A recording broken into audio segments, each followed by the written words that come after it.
watching KRIS 6. Could alcohol to go be a permanent situation in Texas? Well, two lawmakers present a bill making that a law. Inauguration Day is almost here, and several law enforcement agencies across the country are preparing in case things were to go south. Your news at 10 starts right now. This is KRIS 6 News at 10.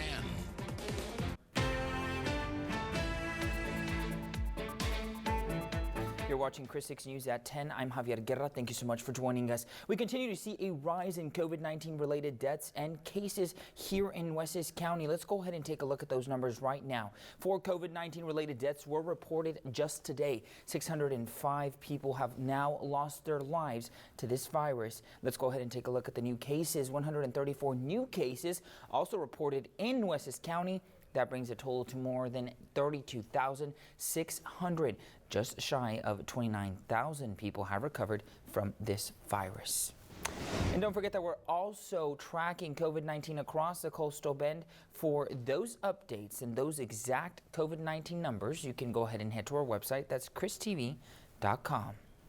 And now it's time to check in on the weather, because today was a pretty nice day, although we had some haze in the sky. Meteorologist Bill Alexander on the other side of the studio. Bill, what can you tell us? Well, that haze was actually dust from a dust storm from eastern Colorado and the Texas Panhandle that all drifted down in that northwesterly flow in the upper atmosphere, and that's what you saw this afternoon. It's settling out now.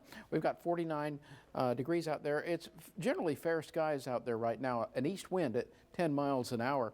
Now, temperatures range from the middle 40s to the lower 50s across the area under mainly fair skies, and that east and southeast wind is prevalent at 8 to 14 miles an hour. But our temperatures aren't going to change much because of that easterly flow. We're going to be hovering in the middle 40s throughout the night and into the morning hours.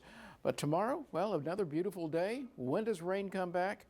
I'll let you know later in your full forecast. Javier? Thanks so much, Bill. A pair of Texas legislators are pushing to make the selling of alcoholic beverages permanent, although it's already been going on for some time. Our Javier Gonzalez finds out what this could mean for businesses throughout the coastal bend. To-go alcohol sales is something that's been available to Texas restaurants since March so that these businesses could still make money during the pandemic. However, these bills introduced to the state legislature would make it stay that way. People have to work, bartenders out there, the waitresses. As the state legislature kicks off, one subject already being addressed is alcohol. House Bill 1024 and Senate Bill 298 both calling for the pickup and delivery of alcoholic drinks. Although it's already legal due to a waiver from the governor's office, these bills would make it permanent. We were fortunate that a lot of our customers still ordered cocktails to go and beer and wine to go to help support the restaurant. I think was the primary reason, and to maybe enjoy some of those simpler times before the shutdown. Restaurant owner Ryan Rio says that stream of income from alcohol sales was one of the reasons they were able to keep going. They kept us open and busy during the shutdown, for 2020, but every dollar adds up. People we spoke to agreeing that maybe it's for the best. I think it should continue because it's going to help the business people out here. I mean, they did lose a lot of money with the pandemic. You just got to be responsible, drink responsible. The governor's waiver allowing to-go alcohol sales doesn't have a set expiration date, but Rio says getting it passed in the legislature is a step forward for business. I think it would be a great thing. I don't know of any negative stories, that have come from cocktails to go, and I think that if everyone follows the law and follows the rules and drinks responsibly and serves responsibly, that that it can be a great addition to Texas restaurants. Now, these bills were filed last week, and there's still several steps in the state House and Senate before this ends up reaching the governor's desk. Reporting in Corpus Christi, Javier Gonzalez, KRIS 6 News. Thank you, Javier. Now the 87th legislative session began this Tuesday. It's set to end on May the 31st. And today the Corpus Christi Parks and Rec Department gave away family fun kits. The purpose of these kits is to help entertain kids at home as well, especially during this pandemic.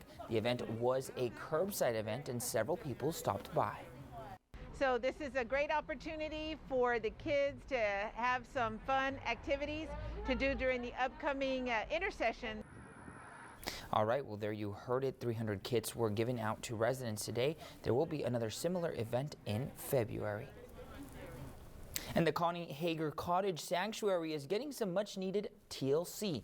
Volunteers with Aransas Pathways were getting the garden ready for spring today. The sanctuary is a popular birding spot or for bird watchers to enjoy, and also a spot for those wanting to just catch the scenery. The volunteers right now are helping to clean out and get the garden ready for spring so that all the pretty flowers can come up and provide food for the hummingbirds and for the butterflies. Pam Larson was given a Volunteer Appreciation Award for all her years of help and dedication.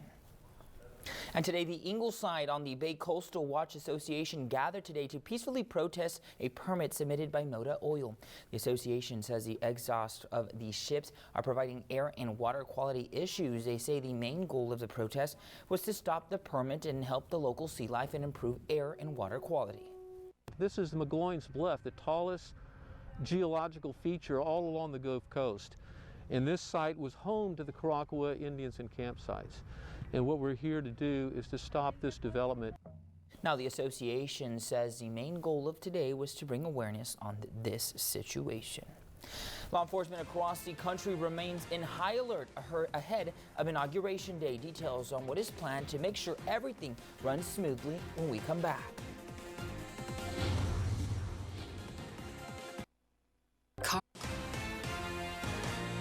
This is KRIS 6 News at 10.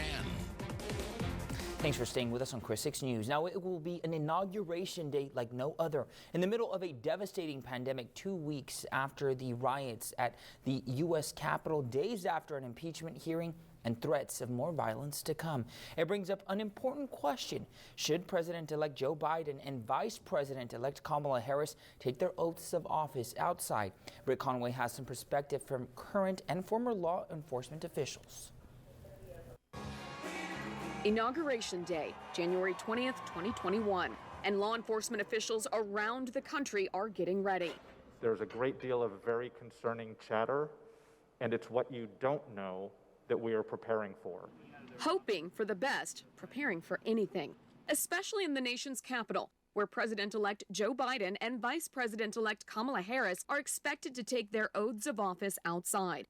But a former Secret Service agent says he's confident the inauguration will be safe. The Secret Service, working with everybody, all of their law enforcement and intelligence partners, will ensure that Joe Biden, will take the oath of office outside, and it will be safe. He says law enforcement is taking what he calls a multi-layered approach in its planning. We see a lot of the overt actions, but there are a lot of covert actions that they're taking. One senator expected to attend says the fact that the event will be so scaled down will work in their favor. Much more emphasis when it comes to the perimeter and the guard and what they're doing. So in that way, it's going to give them the ability to make this a very safe event, and they have told us that. And Biden and Harris say they're ready. I'm not afraid of taking the oath outside, and we've been getting briefed. With Harris telling NPR, we cannot yield to those who would try and make us afraid of who we are. Instead, she's thinking more about hitting the ground running after Inauguration Day. I will be thinking about all of the people who are counting on us to lead. I'm Britt Conway reporting. Now, officials have closed the Texas State Capitol and grounds. The Texas Department of Public Safety made the announcement yesterday. In a press release, DPS said it was due to the possibility of armed protests and violent extremists. The agency says it has deployed additional personnel and resources in preparation. In addition, it's working in conjunction with the FBI and police to monitor events. Just this week, armed protesters showed up to the state capitol amid the start of the Texas legislative session. That led to heightened security in that area. All right, mainly clear skies tonight. Temperatures hovering in the middle 40s with fairly light east and northeast winds. But tomorrow, another beautiful day to begin the week. But I've got a major rain event that we want to talk about and quantify for you coming up by the middle of the week. We'll tell you all the details later on in your full forecast. Javier? That's right, don't go anywhere. We'll have much more, including how you can avoid being a scam or avoid being scammed. Stay with us. Now, your KRIS 6 weather forecast with meteorologist Bill Alexander. All right, let's start off by looking at some live cameras across the area. We got Beeville, Calallen, down towards Rockport, and downtown Corpus Christi, all with mainly clear skies right now. Temperatures ranging from the middle 40s to lower 50s. It's really nice out there. It made it up to 64 degrees today after that freezing 32 this morning. It wasn't there too long.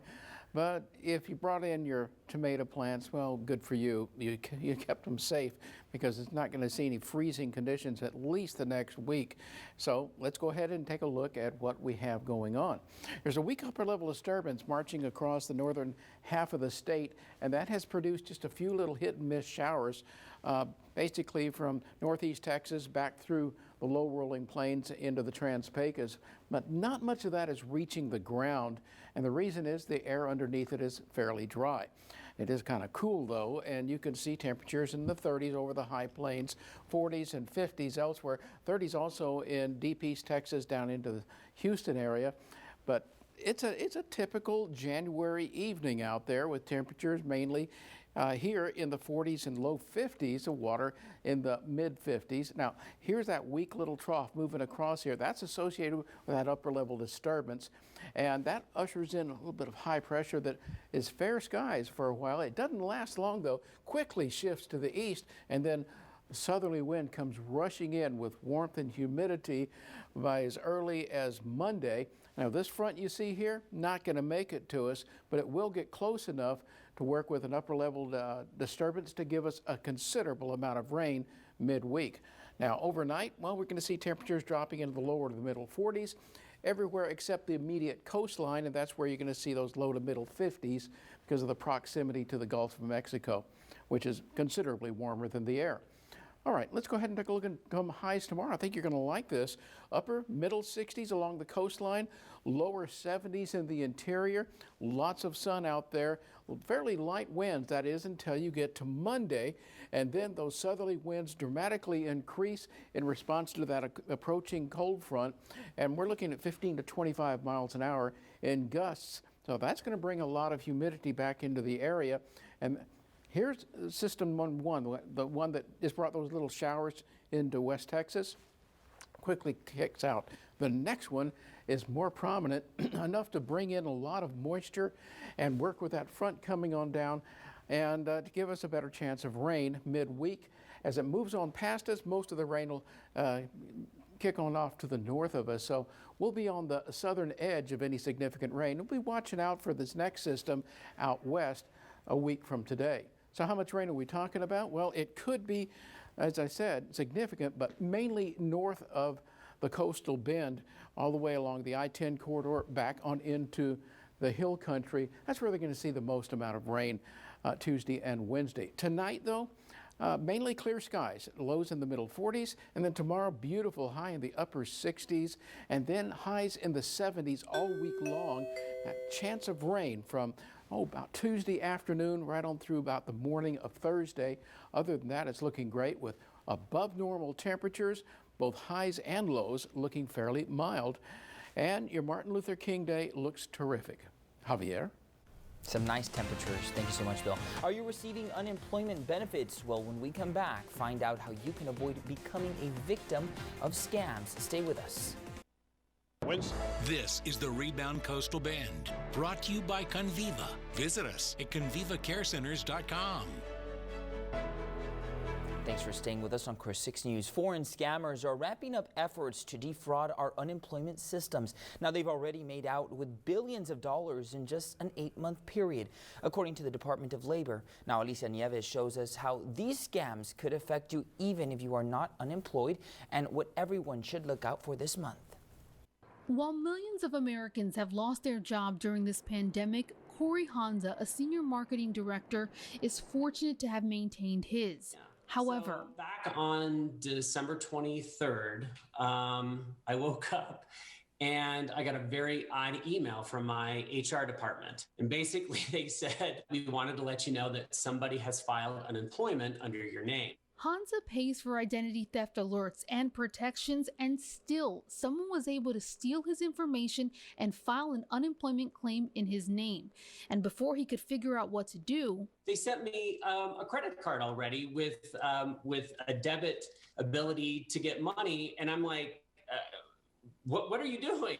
Eventually, he learned the state of Colorado, where he lives, and almost every state now, has set up a page on its unemployment website with details about how to report this fraud. I went through all those different steps, contacting my local police department, going on the IRS website.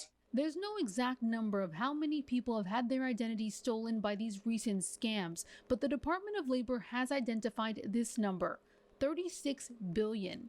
That's how much money has been illegally siphoned out of the unemployment system since the start of the pandemic through November. There's a huge international fraud ring called Scattered Canary that's responsible for a lot of it. Michelle Evermore is a senior researcher and analyst at the National Employment Law Project. What is going to happen this month that is particularly terrifying to me is those people whose identities have been stolen will receive a 1099-G, that they should have to pay taxes on this money that somebody else took out in their name. And they may not have known that their identity was stolen. It sounds scary, but don't panic if this happens to you. These agencies are setting up communication pathways for people to communicate that their identity's been stolen because this is so prevalent. Most people should be able to resolve the tax and identity issue within a few weeks. I'm going through what I'm going to call a first world problem.